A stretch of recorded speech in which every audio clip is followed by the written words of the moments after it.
नमस्कार प्रिय विद्यार्थियों, आज हम कक्षा 7वीं की व्याकरण विहार पाठ 19 सर्वनाम के विषय में पढ़ेंगे। सर्वनाम। सर्वनाम शब्द दो शब्दों से मिलकर बना है। सर्व जमा नाम। सर्व का अर्थ है सबका, नाम का अर्थ नाम होता है। जो शब्द सबके नाम के स्थान पर प्रयोग किए जाते हैं वे सर्वनाम कहलाते हैं। इसकी परिभाषा इस प्रकार है। संज्ञा के स्थान पर प्रयोग होने वाले शब्द सर्वनाम कहलाते हैं, क्योंकि वाक्य में बार बार नाम का प्रयोग करने से वाक्य उबाऊ और अजीब सा लगता है, इसलिए नाम के स्थान पर हम सर्वनाम शब्दों का प्रयोग करते हैं, जैसे यह है, वह है, तुम, वे, उसके, आप आदि। सर्वनाम के 6 भेद हैं। पहला है पुरुषवाचक सर्वनाम। पुरुषवाचक सर्वनाम के भी 3 भेद हैं। उत्तम पुरुषवाचक सर्वनाम, मध्यम पुरुषवाचक सर्वनाम, अन्य पुरुषवाचक सर्वनाम, निश्चयवाचक सर्वनाम, अनिश्चयवाचक सर्वनाम, प्रश्नवाचक सर्वनाम, संबंधवाचक सर्वनाम, निजवाचक सर्वनाम। पहला है आपका इसमें पुरुषवाचक सर्वनाम। विस्तार से इसके बारे में जानेंगे। पुरुषवाचक सर्वनाम क्या है? जिन सर्वनाम शब्दों का प्रयोग हम अपने लिए करते हैं, दूसरों के लिए करते हैं या दो व्यक्ति किसी अन्य के लिए करते हैं, वे क्या कहलाते हैं? आपके पुरुषवाचक सर्वनाम। पुरुषवाचक सर्वनाम का, जैसे मैंने आपको पहले भेद बताया था, पहला है उत्तम पुरुषवाचक सर्वनाम।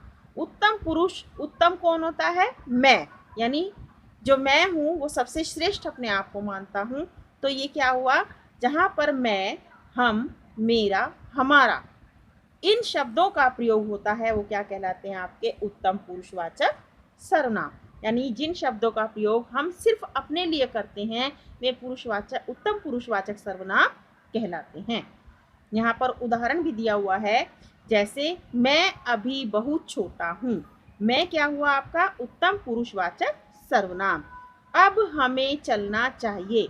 हमें क्या हुआ? आपका उत्तम पुरुषवाचक सर्वनाम। पुरुषवाचक का दूसरा भेद है मध्यम पुरुषवाचक सर्वनाम। मध्यम पुरुषवाचक सर्वनाम क्या है?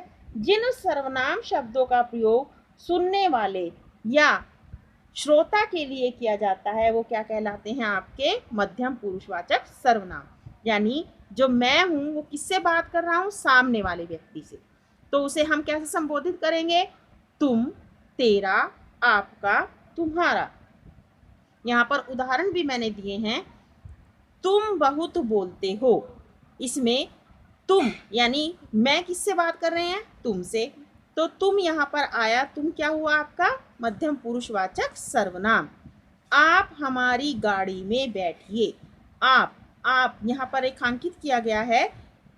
पहले वाला पुरुषवाचक यानी मैं किससे बात कर रहा हूँ? सामने वाले व्यक्ति से, आपसे बात कर रहा हूँ। तो यहाँ पर क्या हुआ? आप हमारी गाड़ी में बैठिए। आप हुआ आपका मध्यम पुरुषवाचक सर्वनाम।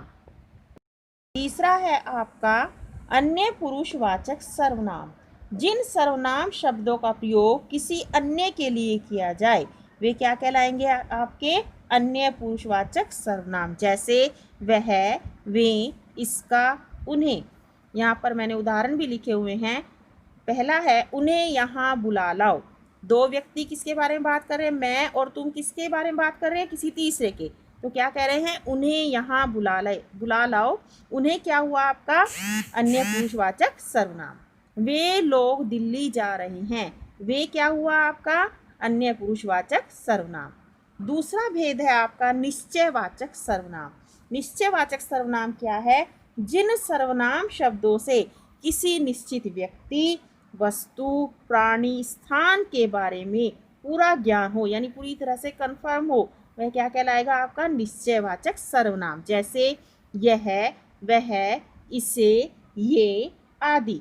यहाँ पर उदाहरण भी दिए हुए हैं। वह कमीज श्याम की है। तो यहाँ पर आपको पता लग रहा है इस वाक्य से कि यह कमीज किसकी है? श्याम की। तो यहाँ पर क्या लिखा है? वह कमीज श्याम की है। इसे मत छूना, करंट लग जाएगा। यानी आपको पूरी तरह से ज्ञान है कि इसे छूने से करंट लग जाएगा। तो ये क्या हुआ? आपका निश्चयवाचक सर्वनाम। तीसरा तीसरा है आपका अनिश्चयवाचक सर्वनाम। अनिश्चयवाचक सर्वनाम क्या है? जिन सर्वनाम शब्दों से किसी निश्चित व्यक्ति, वस्तु, प्राणी और स्थान का बिल्कुल भी ज्ञान ना हो, वो क्या कहलाएगा? आपका अनिश्चयवाचक सर्वनाम। जैसे वाक्यों में आता है कोई, किसी, कुछ, कहीं आदि। जैसे यहाँ पर उदाहरण भी लिखे हुए हैं, पानी में कुछ गिर गया है। अब यहाँ पर दिया हुआ है पानी में कुछ गिर गया है, आपको ज्ञान नहीं है कि क्या गिरा है, तो क्या हुआ? आपका अनिश्चयवाचक सर्वनाम। अब यहाँ पर दूसरा वाक्य है, माँ लगता है बाहर कोई खड़ा है।